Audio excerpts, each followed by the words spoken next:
आंकड़ा इंडिया पहुंच जाती है तो फिर खेल कैसे होगा? ये देखिए, खेल यहां पे होगा। ये जेडीयू 15 पर आगे चल रही है और अच्छी खासी लीड है। ये मानकर चलिए कि 15 सीटें जेडीयू को मिल जाएंगी, 16-17 भी हो सकती है। मैं बता रहा हूं आपको, अगर जेडीयू की 16-17 हो गई और जो टीडीपी है चंद्रबाबू नायडू वाली, आंध्र प्रदेश वाली, बहुत बड़ी खबर आ रही है और बड़ी अपडेट यह है कि नीतीश कुमार से शरद पवार ने फोन पर बात की है और नीतीश कुमार को उप प्रधानमंत्री पद का ऑफर दिया गया है और मनचाहा मंत्रालय का ऑफर दिया गया है, एक शर्त पर। शर्त यह कि एनडीए को छोड़कर नीतीश कुमार इंडिया में आ जाएं और ये जो आंकड़ा अभी दिख रहा है इसको बहुमत के पार करवा दें, इंडिया की सरकार बनवा दें, उप प्रधानमंत्री बन जाए। और नीतीश कुमार, यकीन मानिए, ये करने में उनको महारत हासिल है। महारत, उनको पलटू राम कहा जाता है सियासत का।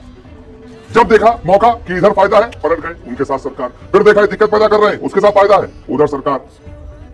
लगातार बिहार में बीते 15 सालों में कई बार सत्ता बदली, लेकिन सीएम एक रहा, नीतीश कुमार, मिस्टर पलटू राम। अब नीतीश केंद्र में भी बड़ा खेल कर सकते हैं और ये चीज विपक्ष को पता है, इंडिया को पता है। इसीलिए शरद पवार ने मोर्चा खोल दिया है, टेलीफोन घुमाए जा रहे हैं। सबसे बड़ी खबर आई है कि उनको ये लग रहा है कि अभी की जो टैली है, ये देखिए, ये अभी की टैली है जो एकदम ताजा है, इसमें कुछ उतार चढ़ाव हो सकता है, प्लस माइनस 10 मान लीजिए आप। एनडीए को चलिए 295 मान लीजिए, क्योंकि सबने एनडीए को 350-360 दिया था, आप इसको 295 मान लीजिए, इसको और कम कर दीजिए। लेकिन फिर भी मान लीजिए 245 का भी आंकड़ा इंडिया पहुंच जाती है तो फिर खेल कैसे होगा? ये देखिए, खेल यहां पे होगा। ये जेडीयू 15 पर आगे चल रही है और अच्छी खासी लीड है। ये मानकर चलिए कि 15 सीटें जेडीयू को मिल जाएंगी, 16-17 भी हो सकती है। मैं बता रहा हूं आपको, अगर जेडीयू की 16-17 हो गई और जो टीडीपी है चंद्रबाबू नायडू वाली, आंध्र प्रदेश वाली, वो भी 16 सीटों पर आगे चल रही है और उसकी भी 16 सीटें जीतता है और वो अभी इंडिया का हिस्सा नहीं है। ये भाई साहब इंडिया का हिस्सा नहीं, ये एनडीए का हिस्सा है। तो इनके 15, टीडीपी के 16, कितने हो गए? 31। चाहिए कितने? 253 है, 10 माइनस कर दीजिए, 245 मान लीजिए। 245 प्लस 30, 275 बन गई सरकार। यही खेल हो सकता है। इसीलिए, और ये खेल इंडिया को समझ में आ रहा है, शरद पवार को समझ में आ रहा है, इसीलिए उन्होंने अभी से अपने घोड़े खोलने शुरू कर दिए। उनको पता है कि कौन सी कमजोर कड़ी है। उनको पता है एनडीए में एक सबसे बड़ी कमजोर कड़ी है नीतीश कुमार। वही नीतीश कुमार जिनकी वजह से यह बना था इंडिया। नीतीश कुमार ने इसकी शुरुआत की थी कि मोदी को हराना है, सबको एक साथ लेकर आओ। उसके बाद मौका पाते मोदी के साथ चले गए। लेकिन हां, अब जब उनको दिख रहा है मामला यहां कमजोर है, सरकार पलट सकती है, जाहिर सी बात है यहां तो उनको इतना बड़ा पद नहीं मिलेगा, वो प्रधानमंत्री नहीं बनाए जाएंगे। मोदी प्रधानमंत्री बनेंगे और अभी तक बीते 2 सरकारों में देख लिया, भाई प्रधानमंत्री कोई प्रधानमंत्री नहीं, लेकिन यहां पे वो प्रधानमंत्री बन सकते हैं। इसलिए शरद पवार ने उनको फोन किया। जो खबर सामने आ रही है, नीतीश ने मना नहीं किया है गुरु, ये नहीं कहा कि सुनो हम एनडीए के साथ हैं, एनडीए के साथ ही रहेंगे। ऑफर खुला है अभी, नीतीश को भी पता है इतना अच्छा मौका है, अभी प्रधानमंत्री बनूंगा फिर होगा क्या? देखिए, नीतीश कुमार बहुत बड़े मौका परस्त है, सियासत परस्त है। अभी वो प्रधानमंत्री बन जाएंगे, सरकार बना लेंगे, 1-2 मंत्री अपने हिसाब से मंत्रालय बड़े ले लेंगे, फिर वो करेंगे क्या? वो प्रधानमंत्री भी बन सकते हैं ब्लैकमेल करके, उनकी आदत है। 1 साल सरकार चल गई, फिर कहेंगे सुनो हम उधर जा रहे हैं, हमको प्रधानमंत्री बनाओ। ये भी कर सकते हो, कोई बड़ी बात नहीं है। ये समझते हुए कि यार उधर खेला हो सकता है, अगर मैं एनडीए के साथ चला गया वहां सरकार बन सकती है, पलट सकती है केंद्र की, तो ये भी कर सकते हैं। तो पहले उप प्रधानमंत्री फिर प्रधानमंत्री, इस तरीके से नीतीश कुमार खेल कर सकते हैं। उधर टीडीपी वाले को भी फोन मिला दिया गया, चंद्रबाबू नायडू को, उनसे भी कह दिया, उनको तो ये तक ऑफर दे दिया गया है कि आंध्र प्रदेश को विशेष राज्य का दर्जा दे देंगे। बहुत जरूरी होता है, वो उसके लड़ रहे हैं लगातार चंद्रबाबू नायडू, मिला नहीं है। इंडिया के लिए हमारी सरकार बनवा दो, शरद पवार के लिए हमारी सरकार बनवा दो, तुमको स्पेशल राज्य का दर्जा दे देंगे। बहुत फायदा होता है स्पेशल राज्य के दर्जे से, बहुत सारी केंद्र से मदद मिलती है। तो ये दो जो सिपाही है ना, ये खेल कर सकते हैं और इस तरीके से इंडिया की सरकार बन सकती है। अब किन किन राज्यों में भारतीय जनता पार्टी को बहुत बुरी हार मिली है, इस पर बात कर लेते हैं। इसमें सबसे बड़ा डेंट जो भारतीय जनता पार्टी को लगा है वो इस राज्य से लगा है, उत्तर प्रदेश। कहते हैं दिल्ली की सरकार का रास्ता उत्तर प्रदेश से होकर गुजरता है। अब दिल्ली की सरकार जो फंस गई है ना, वो यूपी की वजह से फंस गई है। क्यों? क्योंकि 80 में से पिछली बार एनडीए को 64 सीटें मिली थी, 64, और अब देखिए 34 पर एनडीए आगे चल रही है। 30 सीटों का सीधा सीधा नुकसान।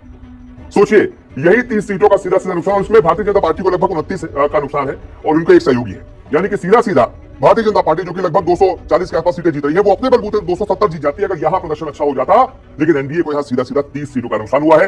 इंडिया गठबंधन खासतौर पर इसमें समाजवादी पार्टी 5 सीटें जीती थी पिछली बार, इस बार 30 से ज्यादा सीटें, 35, 36, 37 सीटें जीत रही है समाजवादी पार्टी और उसने बहुत बड़ा खेल कर दिया है इस राज्य में। भारतीय जनता पार्टी की सबसे, मैं तो इसको हार ही बोलूंगा, ये हार ही है। अगर आप इतना बुरा हारे हैं तो ये आपकी हार है, आपकी जीत नहीं है। इसके बाद दूसरा राज्य जहां पर भारतीय जनता पार्टी को बहुत बड़ा झटका लगा है वो है महाराष्ट्र। बताइए, सरकार भी बना ली एनडीए ने यहां पर, उसके बावजूद जो मौजूदा आपकी सरकार है उसके बावजूद आप यहां पर सीटें बढ़ा नहीं पाए, बल्कि आपकी हार हो गई है।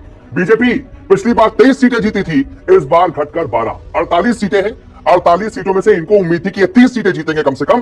कहां 30, कहां 20, कहां 12, -11 हुआ है, -11, 11 सीटें और हार गई है यहां पर भारतीय जनता पार्टी। इंडिया गठबंधन को सीधा सीधा फायदा, 30 सीटें यहां पर इंडिया गठबंधन को मिल रही हैं। बस यहीं पर सबसे बड़ा खेल हुआ है। यहां पर भी दूसरे बड़े राज्य में भी बीजेपी की हार, एक 80 सीटों वाले राज्य में बीजेपी की हार, एक 48 सीटों वाली राज्य में बीजेपी की हार। अब आ जाते हैं 42 सीटों वाले राज्य में, यानी कि पश्चिम बंगाल में दीदी के गढ़ में। दीदी को बहुत एक तरीके से चुनौती दी गई थी भारतीय जनता पार्टी की तरफ से कि इस बार खेला कर देंगे, उल्टा बीजेपी के साथ ही खेला यहां पर हो गया। 42 सीटों में से भारतीय जनता पार्टी ने इस बार सोचा था कि हम कम से कम 25 के आसपास सीटें जीत जाएंगे, 25 नहीं तो 20 तो निकाल ही लेंगे। लेकिन कहां 25 और कहां गुरु 12। पिछली बार 18 सीटें जीती थी, -6 सीटें।